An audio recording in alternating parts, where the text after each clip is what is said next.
I think now's the time to go to Pete to say, Pete, any questions in the chat room? Yep, lots of questions coming in. Anton says, what is your writing routine and how many hours per day or how many times per day? Good question. You know, I have a philosophy, and I can't remember who said it, maybe it's William Goldman. Don't get it right, get it written. I don't suffer from writer's block. Writing for me is a discipline. You know, I don't wait for an epiphany to come, because if you're sitting there waiting for the epiphany, it does not come. I switch on the computer, I look at my blank screen, and I write. It's as simple as committing to writing and not allowing the fact that I don't have the perfect scene or idea to stop me. I'll put something down, even if it's wrong, just to get to the end of the script. And then go back and edit, and I'll go back and edit again. And I'm sure your guests have said it before, but script is the single most important thing in the process, you know, after casting. So it is the most important thing also to put your ego aside, give it to people that you know are not just going to say they love it, like your mom, and get a good opinion, someone to critique it, and continue to hone the screenplay. Okay, fantastic. Any other questions, Pete? Yep, Richard Purvis says, how do you balance making films with making a living? Oh, surely you make a living well, out of it now. Now, thankfully, I'm making a living, you know, but it wasn't always the case. When it wasn't the case, I would do both. You know, like I said, you can't give up because it's the dream. And I think it's not the rejections that kill you in this business, it's the hope. You know, because we learn to become thick-skinned, don't we? It's the hope. It's the dangling carrot. It's going to Cannes. It's when one person says, I love it, you know, I want to work with you. I mean, I remember sitting in a meeting in the Film Council in 2000, and the head of the Premier Fund, you know, said, I love this film, I want to make it. How much do you want? You know, I went out, had a glass of champagne, and that film never got made.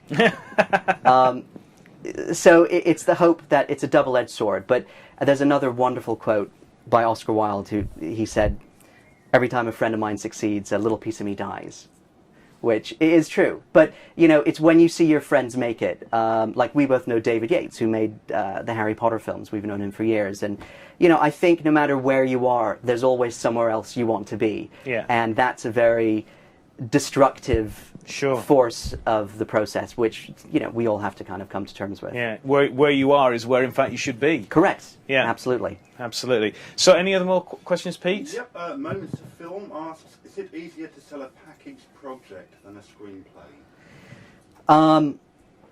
Yes. In answer to that question, yes. I mean, if you know, look, if you've got, someone said the difference between a bad script and a good script is having Tom Cruise attached. And of course, Tom Cruise is going to finance your project. That said, you know, every stage of the process there's hurdles. But if you've got a really good director and really good actors attached, the people, you know, the distributors, the people that finance are going to take more notice of it. So absolutely. Right. Right. Yeah. Okay. Final question, Pete. Fussell? David Fussell, I know who it is. Okay, thank you. Asks, how easy is it to make a short into a feature?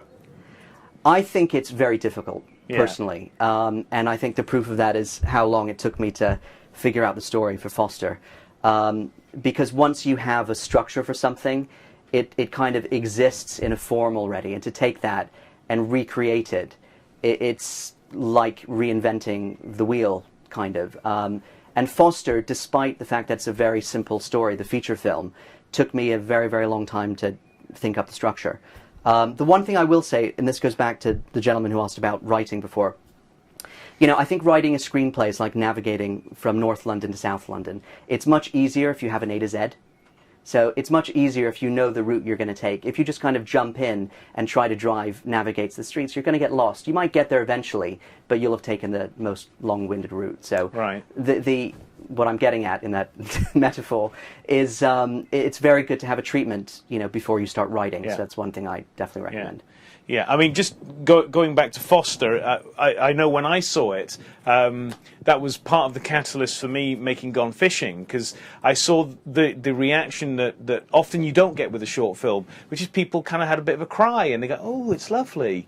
And, you know, so many independent filmmakers, they make these dark and challenging and gritty films that make for really grim viewing. And, you know, they don't really have that effect on audiences. And that's one of the reasons I chose to go down the path with Gone Fishing, which I can now announce is on Channel 4 next Tuesday. Phenomenal. Midday, Channel 4. That's fantastic. Isn't it? Fantastic. So first short film they've bought in 10 years. That's amazing. So that's fantastic well, it news. absolutely deserves it. It's a Thank you. film. So, okay, final two questions, Johnny, which again I ask everybody. What mistakes have you made in the past years? Oh, gosh. Without being repetitive, again, sitting back and waiting for the world to come to me, number one.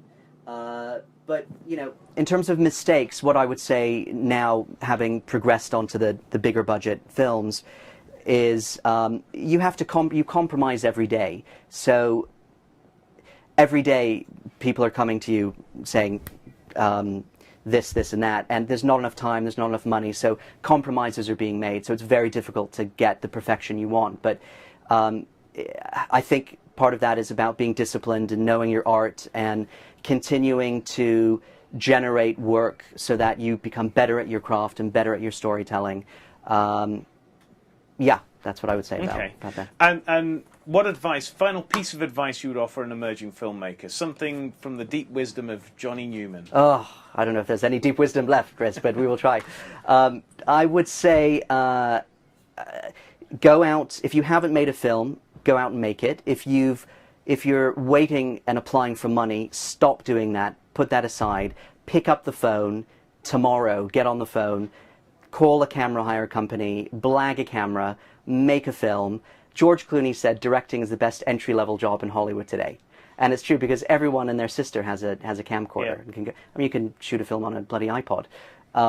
So, you know, pick up whatever you need to pick up. Take action. Don't wait for the cow to back into your hands to milk it. You know, walk into the field and milk the cow. Right. Okay. Fantastic. Well, thank you, Johnny.